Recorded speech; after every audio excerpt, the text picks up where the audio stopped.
to the Video Game Town Hall podcast. Just by listening, you're a cool dude. I'm going to assume that the two people you're going to listen to today are on the city council? Is that how that works? Town council is town council? the thing. We're town, not city. city. What's the difference? Towns and cities, they have different charters, and how that is distinguished is different by state to state. But a town is not a city, and a city is not a town. And some states think they're a Commonwealth. I mean, don't even get me started. I'm the mayor of Video Game Town, which is not a city, Jared Russo. And here with me is a man who knows infinitely more about how the government works in the United States of America. I'm sorry, the 46 states plus 4 Commonwealths or whatever. So a fun fact about Delaware. So our current constitution, it's just state of Delaware. In earlier constitutions, we used Commonwealth and state interchangeably. So there was a time when we were listed as both Commonwealth and state. It's just different words that mean the same thing. We're not here to discuss that. We're here to discuss the biggest surprises for us in gaming history. And I don't necessarily mean like big shocking announcements. Like, hey, they're making Shenmue 3 and you can give us money to create Shenmue 3 starting now. I kind of can't, I mean, it's a great example of, what the fuck? Like, the fact, one, I mean, obviously the fact that it's Shenmue 3 after all those years, but then two, it's such a Kickstarter, it's so funny. It's so funny. What a weird, desperate plea that was. I mean, they got paid, so it's not nothing. I don't think I've seen any footage of Shenmue 3. I don't even know, like, what it, like, does it look like a bad tech demo? Like, it is... What if they kept making Shenmues? That's what it is. It is Shenmue 1 and 2 with slightly modern tech. That is what Shenmue 3 is. Fascinating. But first, we want to point out that we have a Patreon, and that you should check it out if you wanted to support the show. If you head over to videogame.town/donate, you can join our good times over at Patreon, which includes a once-a-month bonus podcast. As you're listening to this, October's is already out. So there's already, as we're recording this, 2 that have been done. If you don't want to subscribe monthly, that's fine.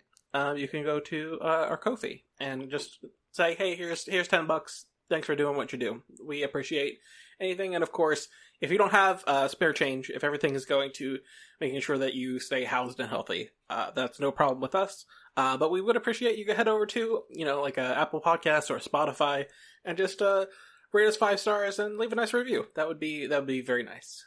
Thank you for that very eloquent explanation. Where I would just scream, help pay my rent, loudly into the microphone. Biggest surprise. I'll start. Fuck it. Why not? Cookie Clicker. Ooh. So this was over a decade ago. Cookie Clicker was the first idle game that I really played. It was a relatively early one. It was not the very first idle game. Or clicker, if you will. Candy Box came before it, and that would kind of like maybe popularized the genre, even though it almost certainly was not the first idle game. Because you could also probably go back and look at other games that have like idle stuff inside them. But I played the first game that I really got into that was an idle game was Cookie Clicker, and Cookie Clicker has the benefit of being weird and kind of avant-garde in certain ways. It has like some weird sci-fi twists and stuff. So like the writing, the flavor text is all really fun to like go and read all that cool stuff. And there's a lot, and has been continued to be developed over the last decade plus or whatever. And so yeah, Cookie Clicker is great.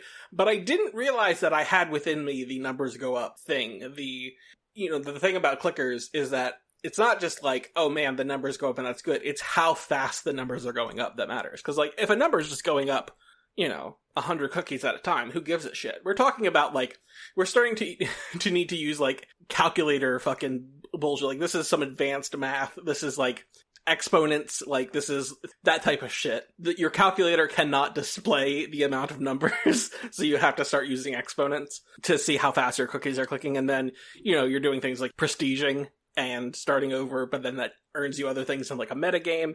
And how well thought out and how executed Cookie Clicker was like unveiled the world of clickers to me. And to this day, I still check in with Cookie Clicker here and there. Sometimes I will get into it and I will just be playing it every day, and then sometimes I'll fall off. But then inevitably I'll come back and I'll play some Cookie Clicker.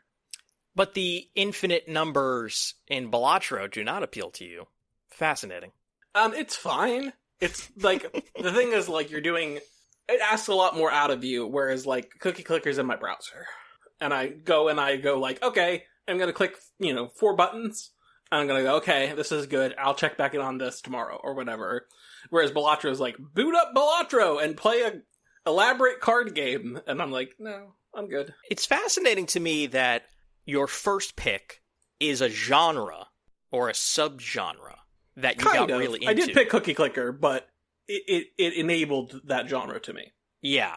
So a lot of my picks are surprises because the genre did not appeal to me, but this particular game or set of games broke through, and then it sort of got me onto like the next one and the next one, and to that degree is sort of how I parsed my list of surprises. I almost put Hades on my list. I didn't, but I almost did, because it's like almost everything about Hades is like, Grant's not gonna like this. But it's so good. It's executed so well that it did penetrate. Like, even though like roguelike is just like, fucking who gives a shit to me, it's so good. And obviously, like, the pedigree, I'm like, I have to see this. Like, and then there's so much stuff going on that is good that it kind of overcomes my hesitancy about roguelike. So yeah, I mean, I totally get what you're saying. For my first pick, I remember playing Worms as a very bored kid, and I liked Worms. And I would like a tactics game. Exactly. But I never really like kept the tactics thing going. And then Plants vs. Zombies came out, and that's very light. That's very like, what's that subgenre? Turret defense. And then the XCOM reboot came out, and that really sort of kicked off a whole new wave. But I didn't latch on to tactics games, strategy games, until there was a big ball rolling with Gears Tactics, Advance Wars Remake, Into the Breach, Midnight Suns. Those being games that I loved was a huge shock to me, because I haven't had a history of playing RTS games or like strategy games or I wouldn't necessarily call it because these are like the opposite of real time strategy. These are pause and play. This is turn based. Exactly. So as someone who likes action RPGs and Western RPGs more than like slow turn based JRPGs, or like things that are like you're doing the menus, but like you're kind of like it's like a weird mishmash of them. I definitely like Kingdom Hearts more than I like any Final Fantasy system that like mixes in like just classic. I stand and I choose my attack and I take my turn, like Clair Obscur. You can't hear this through the mic, but I am shaking my head hard. I don't know what to tell you, but tactics games recently have like, just it seems like almost every year, if there's like a tactics game that I play, it's on my top 10, which is a huge shock to me, because like I don't think I'll go in liking them. I never have traditionally played them, but these last few years, the games I mentioned, bangers, like almost Game of the Year winners. Did you ever play the Mario and Rabbids games? Yes. Yeah, I really got Tactics into those games. Yeah. What about a Fire Emblem? I've tried a good number of Fire Emblems, and But did you play the good Fire Emblem? Yeah, but I guess I'm just stupid, because like I would rather play Advance Wars or what's the fantasy Advance Wars knockoff? It's not a knockoff. It's like an homage. Battle Ogre? No.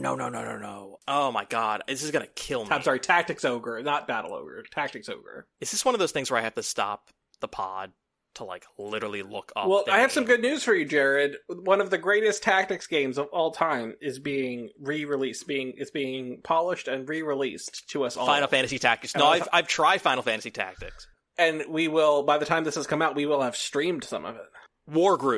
Wargroove and Advance Wars I like much more than Fire Emblem and Final Fantasy Tactics. But I'm more willing to give them tries. I'm making the biggest face. I know. I'm making such a face, Jared. I'm more willing to give them tries because I'm surprised by how much I liked Midnight Suns, Into the Breach, Gears Tactics, the XCOM remake 1 and 2. Like, do you just hate Japan? Is that the reality? Is that you hate Japan and you love American guns?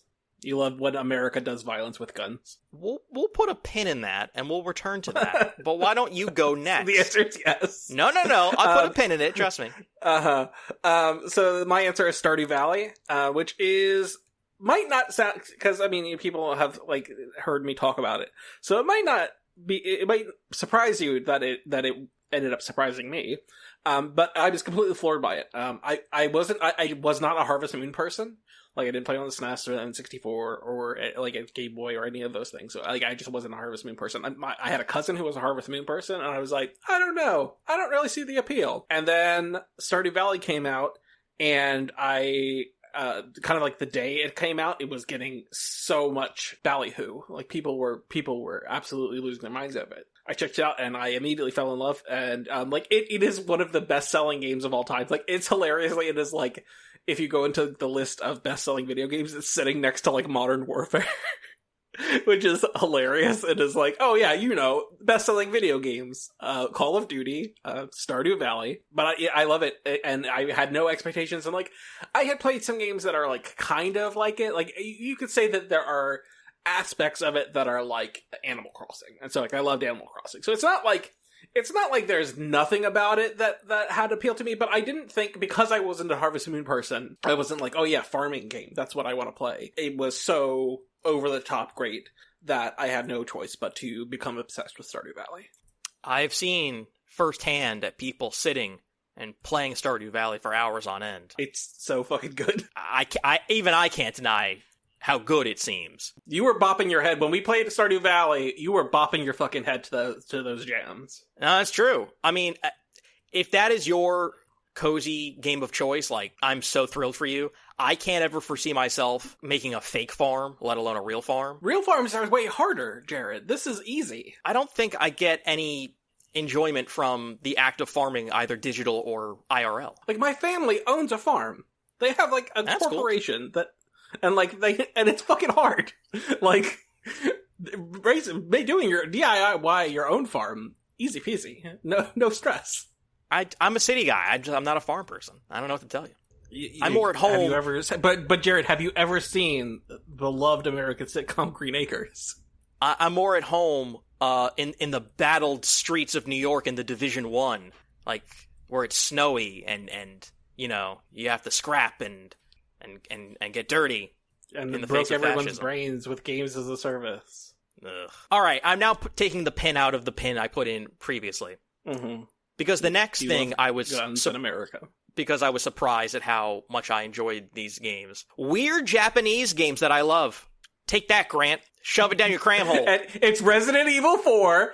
Totally not about America and gun. It's all the Katamari games, and it's Ilk and Earth Defense Force, which, yes, is about guns, but you're shooting giant irradiated insects and bugs and spiders and ants and all sorts of fun creatures. In this case, it's the weird, not bargain bin, but the weird cheaper alternatives that are really Japanese, like Vanguard, if you remember that game, and like some of the Yakuza, Yakuza, the Like a Dragon games, originally called Yakuza.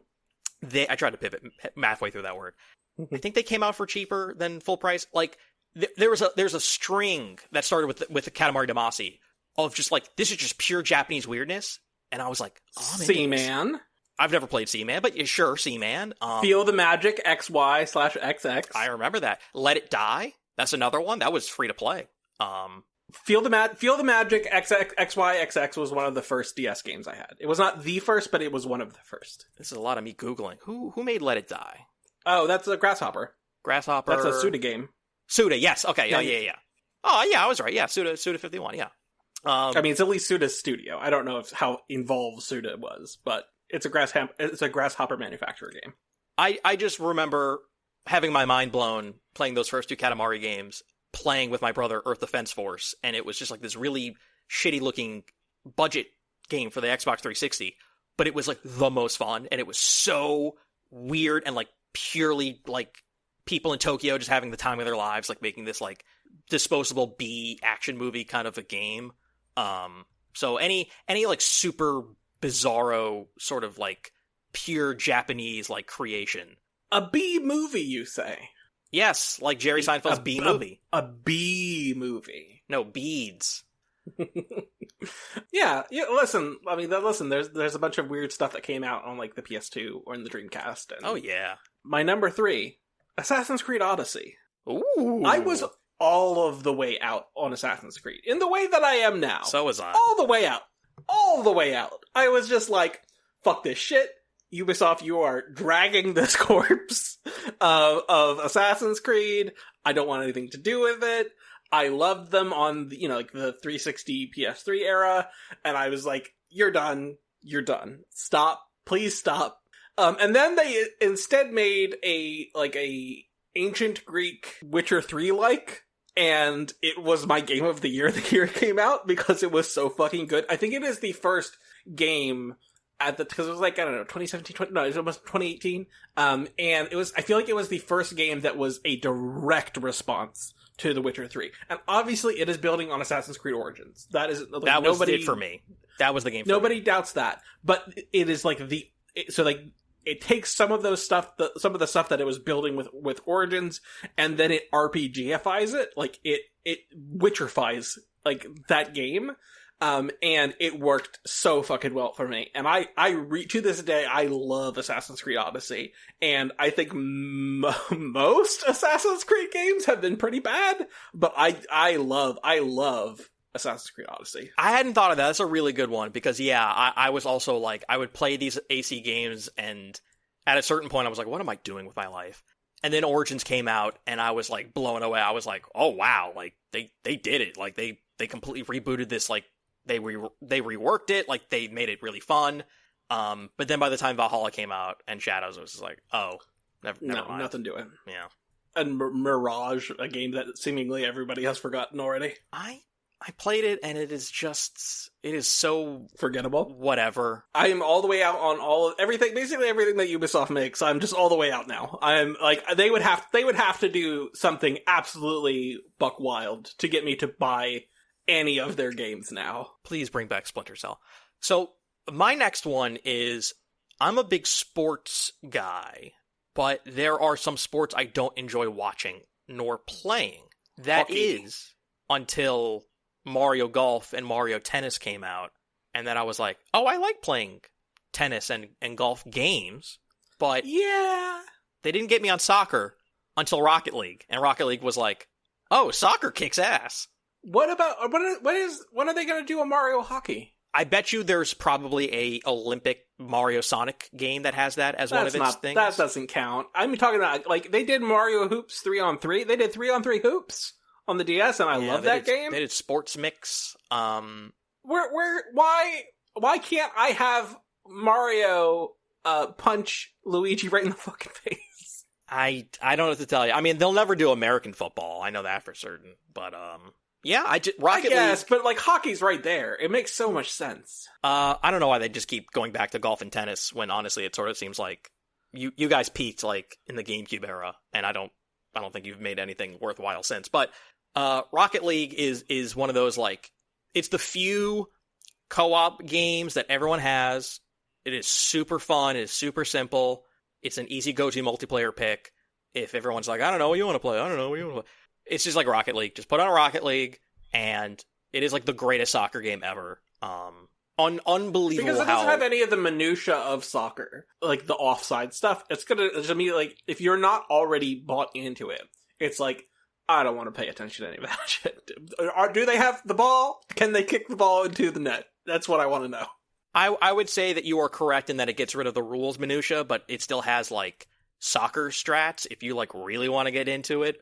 Because like fundamentally, like you can still like set up people and cross, and like, you know, do you have like your defenders and goalie in the back, or do you have like an aggressive midfield? Like, it can get to that point, but you can just play it and just have the time of your life. It is so intuitive. It is so pick up and play. That phrase is used way too often, but in this case, it is 100% true. But are there any soccer hooligans that are hooligans for Rocket League? I'm sure they exist as try-hard, sweaty online people, but I know there's like pro Rocket League stuff. Not a very big esport, but It seems deeply uncool to me to be an esport Rocket League. I don't think it's like the Dota League, Counter-Strike high end. It is probably more akin It's probably even smaller than like the FGC, which tries to shake off its like corporate shackles at every given point. But I don't know. And then Nintendo goes, we want to control everything. They always want to control everything. I think like Smash is like this weird like it was and then it wasn't and then it was and then it wasn't in the FGC parlance, and now it's not. But it could like easily become that. You've talked about FGC stuff. You've talked about how it's very much bottom up, and how much Smash was that. Like Smash, the Smash scene was absolutely like a bunch of like high school clubs and stuff with around Melee. And then you try to professionalize it, and then Nintendo's like, whoa. we not only do we want a cut of this shit, also, we don't want any of you smelly nerds here.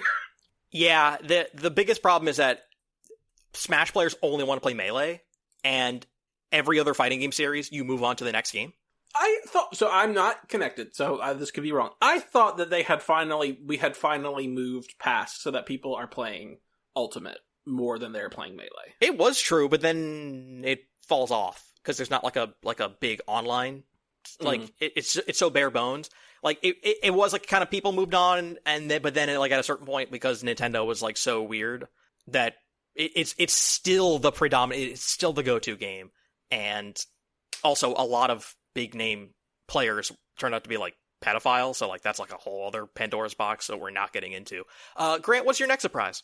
Sable. I've written about this on our site. What's so magical to me about Sable is that it makes me feel like I felt when I first played Ocarina of Time, in as much as that it felt like anything could happen. Like, whatever the next thing is, I have no idea what it's going to be. Like, what is possible in this game? I felt, even though, like, listen, it's an indie game, I know, like, there are inherent technical things, but, like, in terms of the world, in terms of what you're going to see next, in terms of, like, what you're going to be able to make your character do, kind of a wild game that doesn't, even though, like, it wears its influences on its sleeve. Like, obviously it has, like, the Mobius visual interest, and obviously it has, like, a Zelda impact, and like, and it has like a Journey influence and stuff like that. So like you can kind of see those things, and it's not like they are hiding that.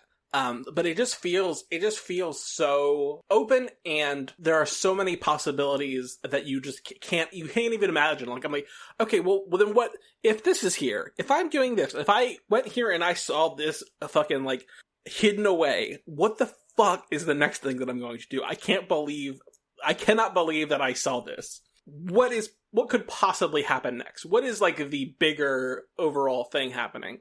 And then it also just has like a really sweet coming of age story going on that I liked a lot. It's a really fantastic game that kind of just like kept me engaged the entire time in a way that many games struggle to do.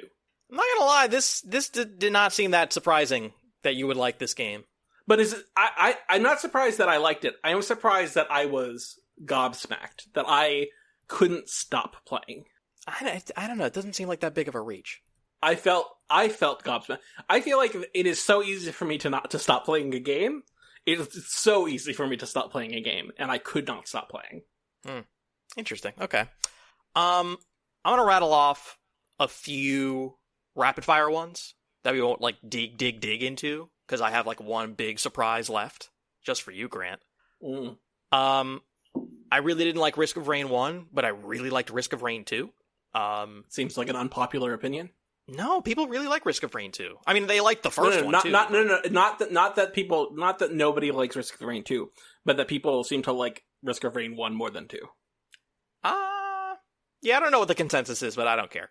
I am a lifelong day one fanatic for God of War and those Greek games, and I was surprised by how like truly special the rework was, that like 2018 one, which I still call God of War 4 because that's what it is. More like God of 4. Yeah, really.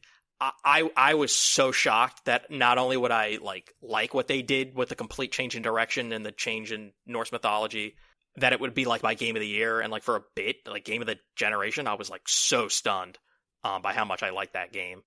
Was also surprised, maybe not as much, that I would like indie games that the primary thing you're doing is like moving weird. And by that I mean like Snake Pass and Grow Home, or it's about like slithering and climbing and like the sort of like climbing indie subgenre thing I'm really, really, really into, which I did not think would hold my attention. Octodad. I do like Octodad, and I'm eventually going to try Baby Steps.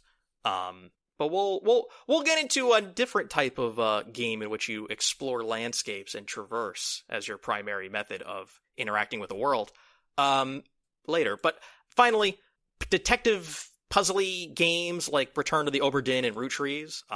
Also, a bit of a surprise for me that they're so good. Those are incredible games to play if you have a partner. You know, not like they hate video games, but they don't play video games as much as you. That is a great, like, they're not going to sit down and play Borderlands 4 with you, for example.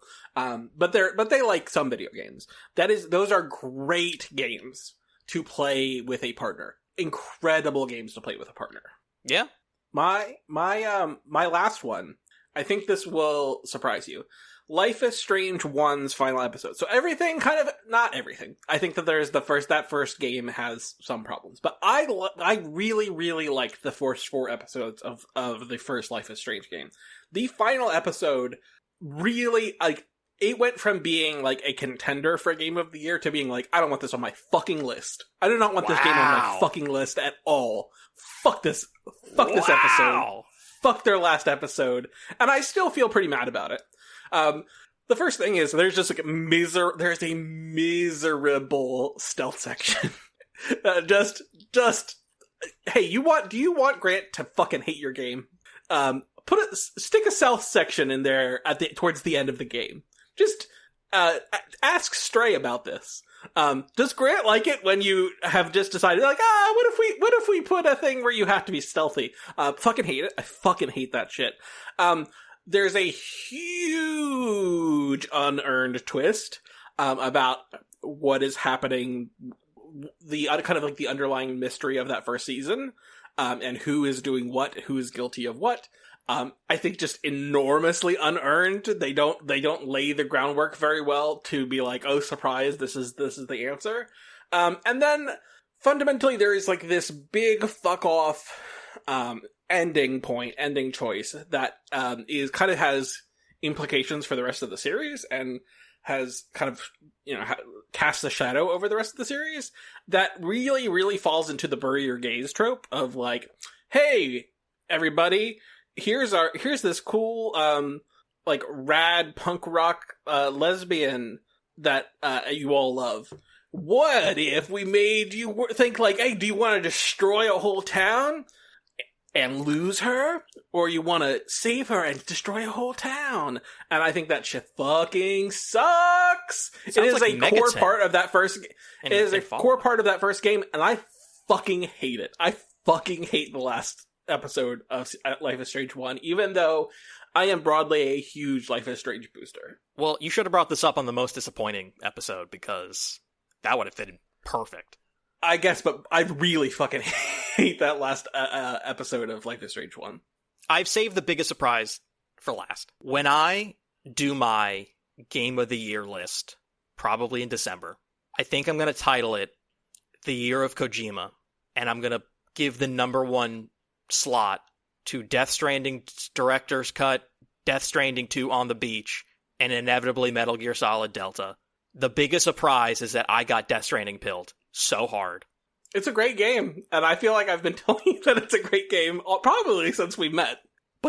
But did either you or I think it was going to end up being my number 1 game of the year? I don't know about number 1, but I feel like I am entirely unsurprised that you like it a lot. Now that you have given it a shot, I'm deeply unsurprised that you like it.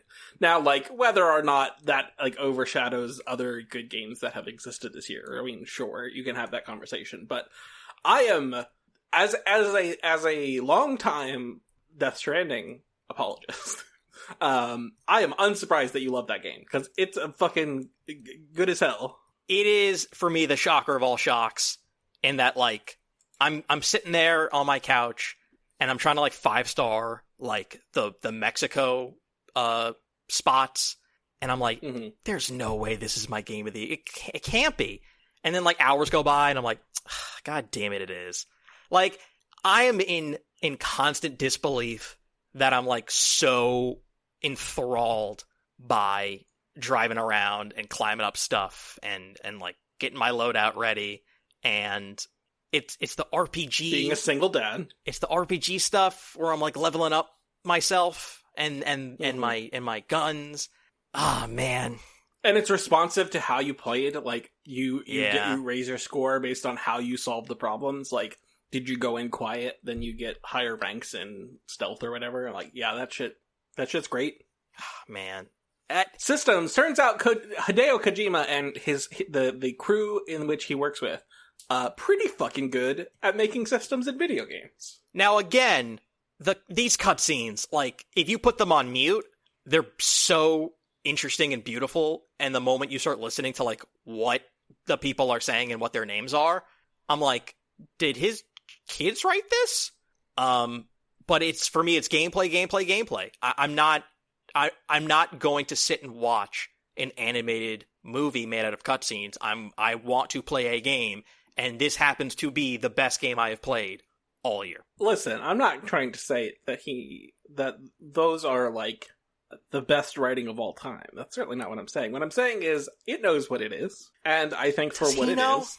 Does he know? Yeah, of course he fucking knows. No, but like 100%.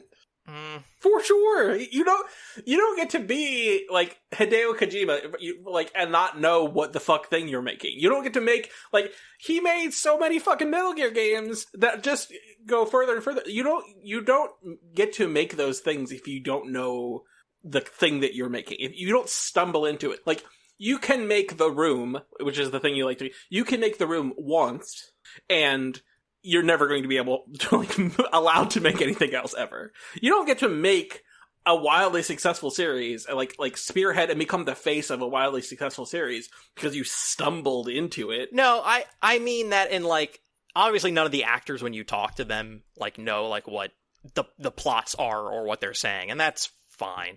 I just mean, like, you can tell that he's, like, engineering the lore to, like, fit around the changes in gameplay design from 1 to 2 in a way. I don't think you have played or watched enough anime. I think it's the problem. Is that you think a lot of this stuff is like a Hideo Kojima special, and it's like, so much of the bullshit, especially like the English language stuff, it's like, yeah, there's a lot of dumb bullshit when you translate a Japanese thing, a thing that is very Japanese, and you turn it into an English language thing. You're like, yeah, there's a bunch of dumb bullshit. I also don't have time for dumb anime bullshit either, but at least, like, people who enjoy anime, I think they prefer the subtitles. They don't enjoy the dubbing. Whereas this, it's like, you're hiring American actors, dude. Like, you hired if you wanted to, Jared, you could turn on the Japanese language and read the subs. Maybe that would make it better. I don't know. That's a thought. And I think the people who are like, oh, I hate the dubs, are like, oh, it's because you are being forced to come to terms with the thing you're watching when they're speaking it in English. Yeah. And it's like, people are like, oh, I don't like it when I have to come to terms with the thing that I'm watching. Yeah. I'm good on that, but I'm not like an anime stan. I'm not like a weeaboo, and that, like, I'm like trying to defend, like, Kojima's writing. I'm just right up, like, I'm like, this is the worst part, and I'm like, I just want to skip it and, like, move on to, like, the gold. Or some people are like, no, watching his nonsense is gold. I'm like, nah, is it? I don't think that I'm, like, even, like, a huge defender in that, like, oh no, he's actually a genius. I just think that it's like, no, this is, like, it knows exactly what it's trying to be. It is executing that. It's pretty stupid, but it's stupid in a fun way. You know what's not stupid? Hades 2. That's right, I'm transitioning to a game we've both been playing. I actually have dipped back into Hades 2. It says on the hour count I'm 40 hours in. I've been playing it all year. I'm very few hours in. I'm probably like 3 hours in. I've gotten to the second area, but I've not beaten the second boss. The second boss for you is a really cool, exciting concept for a fight. It's probably the best in the game. And having beaten both paths, there is now an ending. Like there's now like actually like a narrative end instead of it just being like, well, try again. Like we're still working on it. And some of that stuff is actually very exciting in a way that I'll get into it at Game of the Year discussions where I have to like. So this cannot be a spoiler because I literally don't know. But I'm gonna go ahead and guess it's something to do with Hades 1. Probably involves the main character of Hades 1. I don't know, but I'm gonna go ahead and guess. Well, when you go to the path up, I think it's no, it's down. You run into Hades and Cerberus. So they have sprinkled in Hades 1 characters. Yeah, but I mean the one, Zagreus. I don't want to ruin anything. But you can fucking do the math, right? I know. But I guess it's like how. Like, and I know how sequels are made. I know what you're doing. No. But it's like how and why and to what degree. Sure. Like those are fun mysteries. But yeah, I've been dipping back into it. And I got more animal familiars, and there's like new hidden aspects, and some quality of life stuff, and some balance updates to like boons and stuff like that. So like I have 2 weapons. 2 weapons? Yeah, I have the staff and I have the daggers. The daggers. The daggers are so much better. Those daggers are great. The reach isn't as good. No, but just the real fast, you know. You gotta get up close, and then they'll fuck you up. Well, you can use the special move to fling it, you know. Sure. And some of them are like a boomerang, they come back. Oh, great stuff. But yeah, you're gonna keep going with it, aren't you?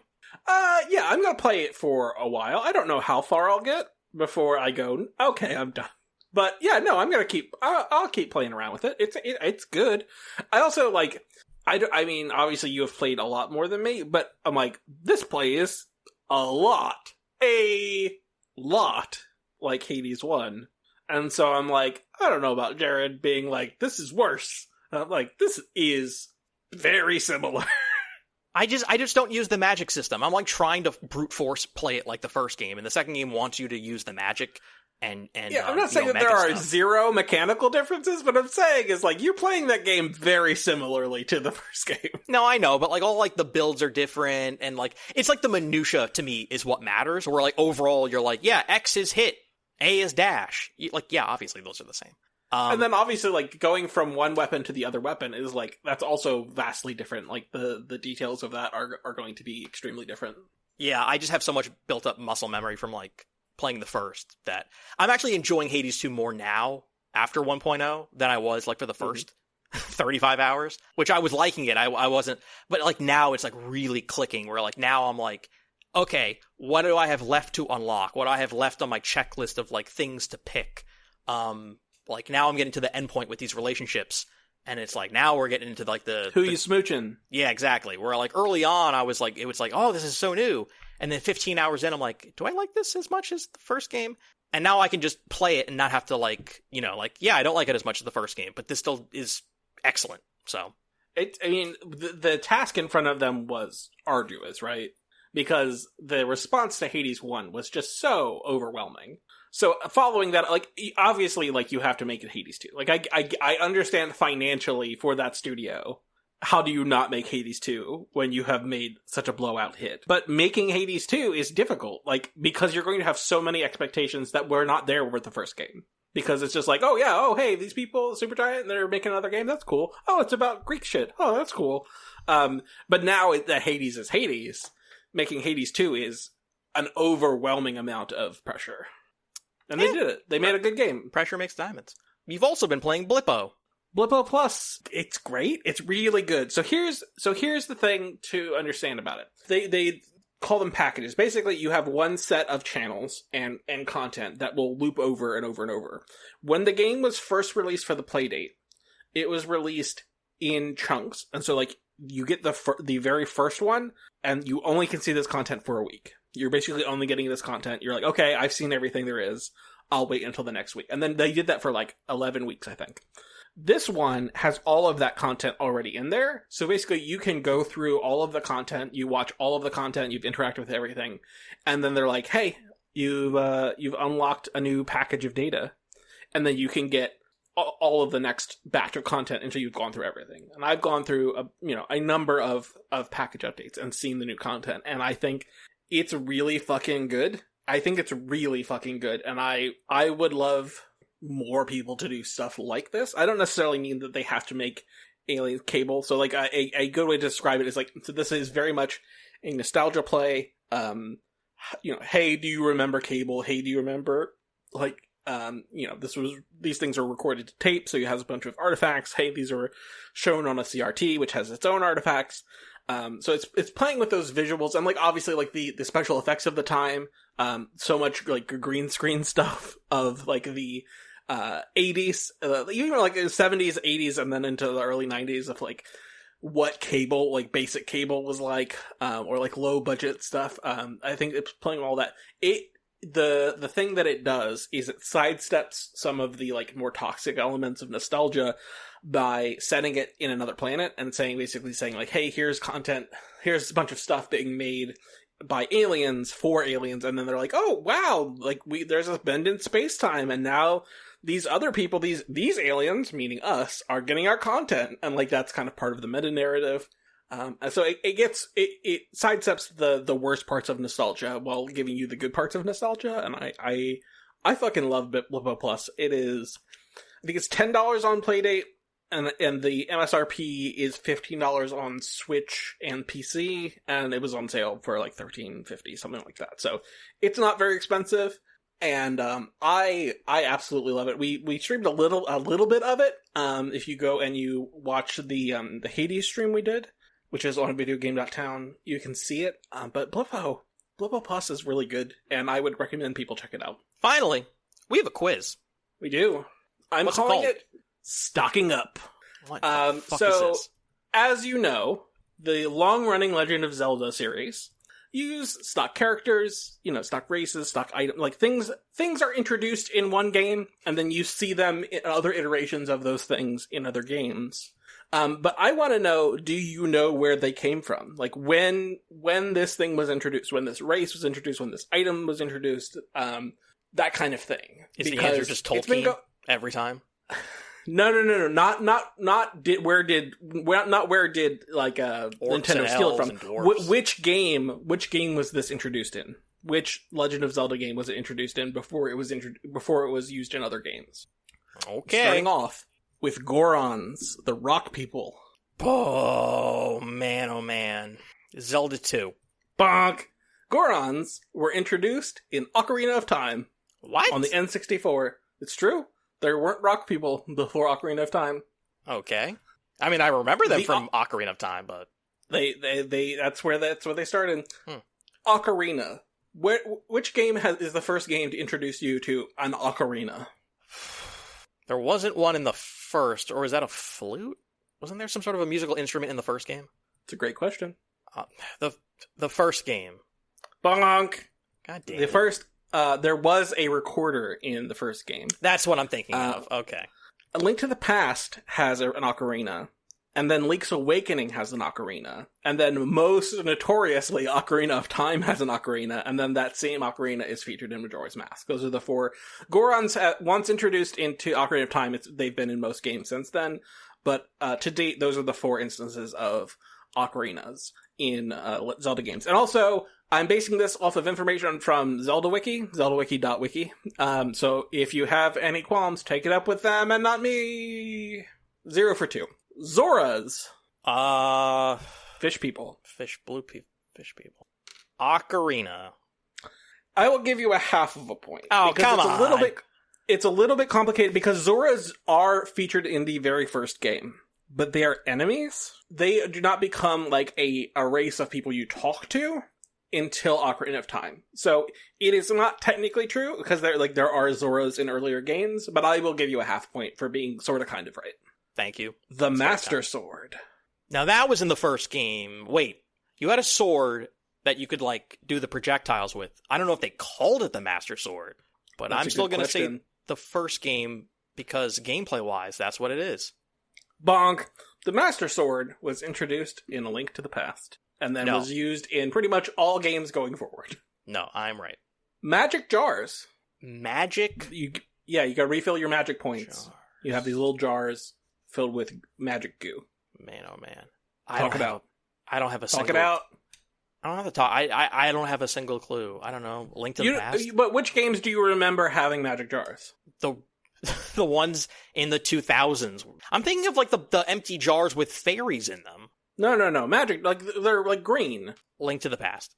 It's a good guess, but it's Zelda 2, because Zelda 2 introduces magic. So they have magic jars. They're in Link to the Past. They're in Ocarina of Time, Majora's Mask, and Wind Waker. You cut grass, you get some magic jars. It refills your magic. You don't remember these?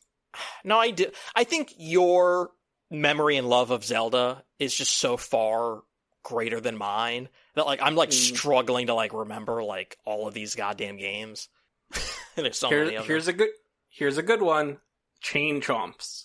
That is Link's Awakening DX. The DX is weird, but Link's Awakening is a good guess. It is wrong, unfortunately. It is Link to the Past is the first time there is a Chain Chomp in a Zelda game. It is then prominently featured in the like a trade quest in Link's Awakening, and then it's also in Four Swords and Four Swords Adventures. So that is a bonk. Monkeys, just monkeys. Twilight Princess. That is unfortunately the last game that monkeys appear in. That's the only one I can think of. You don't remember them in Majora's Mask? No, because I never Link to the Past. Fucking played Majora's Mask. Because it has timers. Majora's Mask, Oracle of Ages, and then the last game that had monkeys in the Zelda series, Twilight Princess. That first badass trailer for Twilight Princess had him with the monkey. Oh, it was so cool. I mean, that's a great dungeon. The monkey dungeon is Hell really yeah. good. They should bring that to Switch too. Yetis. Yetis? Yeah. They're like Big Feet, but in the snow. No, I say that not being like, what word are you speaking, sir? More like, they're in Zelda games? They are. Yetis. Oh, man. Oracle of Seasons and Ages. They are unfortunately the first introduced in Twilight Princess, that Yeti level up in the mountains where you snow shield board your way. Oh, and then yeah. make pumpkin suits. Yeah. It's also in Echoes of Wisdom. There is a Yeti in Echoes of Wisdom. But I love that Yeti level in Twilight Princess. Twilight Princess, underrated Zelda. Great Fairies. Was there not a Great Fairy in the original game? You get this one. You get a point. Oh, Great Fairies finally. started all the way back in Zelda 1, and they have been in most games going forward. Yeah, and they got hornier. They did get horny. Big mommy doms. Horses. Ooh, that's a good one. Like, a horse you can ride? Any horse. Oh, well that... I'm sure there are horses in the background of Zelda too. Nope. Horses were introduced in Ocarina of Time. I was literally going to say Ocarina for riding the horse. But just literally any horse. No horses existed. Until Ocarina? Until I was going to say Ocarina yeah. because that's the first one you could ride. So, yeah. I'm getting half a point. Epona. Yeah, for sure. Cuckoos. Or Cuckoos. I don't remember Link being cuckolded by anyone. Oh, how wrong you are. Man, I got nothing. These are chickens. They're chickens. They're the chickens in the Zelda games, and you hit them with a sword, and they get mad at you. Link to the Past. Bing, bing, bing, you got it. Yay. You got one. That's where they were introduced. They were in, Link to the Past, and they've been in most of them going forward. The Mirror Shield. Ooh. The Mirror Shield. It's shiny. It's weird. In my brain, I can visually see it, but yeah, I can't even tell you what game it's from. Oh, boy. I don't know. Ocarina? It's a good guess. It is featured so prominently in Ocarina of Time, but it did start in Link to the Past. So, but Ocarina of Time is a really good guess because it is so noteworthy in that game. Bomb arrows. Do you not get them in A Link to the Past? You don't. Unfortunately, they're first introduced in Link's Awakening, and they don't tell you how to do this. I don't think so. But the way that you can do bomb arrows is you have to equip both the bombs and your bow and arrow, and you have to press the buttons at the same time, and you get bomb arrows. They're also in Twilight Princess, Spirit Tracks, and Breath of the Wild. Interesting. 2 more to go. Pose. They're a very special type of ghost. Oh, man. Often purple, but not always. Sometimes blue. Link's Awakening. It's a good guess. And Link to the Past. Ugh. Unfortunately, a lot of these are Link to the Past. Because that's where so much of what makes Zelda came from. And the last one, Wizrobes. They're such pains in the ass. Hate me a Wizrobe. One of these has got to be Oracle of Ages and Seasons. Is that what you're going with? Sure. Unfortunately, no. Wizrobes date back to Zelda 1. So you ended up getting 2.5 points. That's stocking up. Do you just not love... Is the answer you just don't love Zelda? No, I just don't remember all of these things. Man. If I hadn't been looking them up, I think I probably would have gotten, like, I don't know, 7 or... I think probably 7... Like, at a certain point, I was just guessing. Because I was like, I have no idea. I have no clue. Mario would have Mario would have eviscerated. That's stocking up. Started with stock characters and the like. But I don't like losing in these quizzes. I didn't feel like I went too hard. I feel like I tried to make it tricky, but not overwhelming. And I think that I just overestimated how much Zelda knowledge you have. Well, I never played through Zelda, like, to completion. I haven't played through a Zelda game until Ocarina. Like, those early games, like, I never, like, went through them. And I never play Link to the Past sometime on stream. I never touched Majora's Mask. Wind Waker. I know so much about Wind Waker. Nothing. But you don't remember Magic Jars and Wind Waker? No, I do, but I don't know where they started. I would have gotten that because I would have gone, Zelda 2 is when they introduced magic. You know who remembers Take us that? Home, Jared. Old people. Anywho, it's me. If you're old and like listening to this, rate, subscribe, like, share with your friends. Tell everyone. Send smoke signals, telegraphs, telegrams, Morse code. And what do we got coming up on the site, Grant? In the past week, we posted about you did a Dying Light the Beast review. I have a Blippo Plus article. Check all that stuff out. Katie, the previous week, did the Cartoon Crushes. And talk about crushing one of our most popular articles to date. Hell yeah. It turns out we have to pivot to horny, unfortunately. We're required, for our shareholders, meaning us, we are required to pivot to horny. Oh, don't you worry. I have a most fuckable NBA mascots post I'm working on. If you were nervous I wasn't going to follow up the baseball one, I got you covered. But also, once you get out of baseball, aren't the mascots significantly less noteworthy? Oh, 1,000%. Like, it's very hard for me to rank baseball these. Weirdly has mascots on lock. Yeah, because they've been doing it for like 150 years, whereas it is very hard to rank all the other sports, which is an interesting challenge for me. Because like the bottom and the top, you can usually figure out. It's that big glut in the middle. And you're like, man, who knows? We rank hockey mascots. I'll get to it. Pucky? Is there a puck? That's a mascot. No, I don't think they stoop to that low. Do they have like a Frenchman?